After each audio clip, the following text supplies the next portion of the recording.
So ayan guys, tuloy-tuloy talaga ang pila guys. Walang kumpay, walang tigil. Tuloy-tuloy ang pasok ng mga customer. Paikot yan guys, paikot. Mula dito sa dulo, iikot sila pa ganun. Hanggang dun sa may maarating sa cashier. And then kukuha ng pares at saka kung ano man ang in-order nila. And then hahanap ka na ng pwesto mo sa mga lamesa.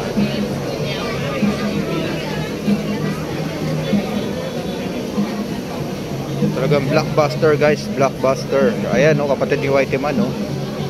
Kapatid nga pala yan ni Whitey Man, yung nagtitinda ng ice candy. Si Whitey Man na sumikat kay Corino Chances, yung nag-viral ang video. Ayan, kapatid siya ni Whitey Man. 1K a day daw ang kanyang kinikita. Ano, hindi ka umuwi? After nyan, magmamasahe pa yan.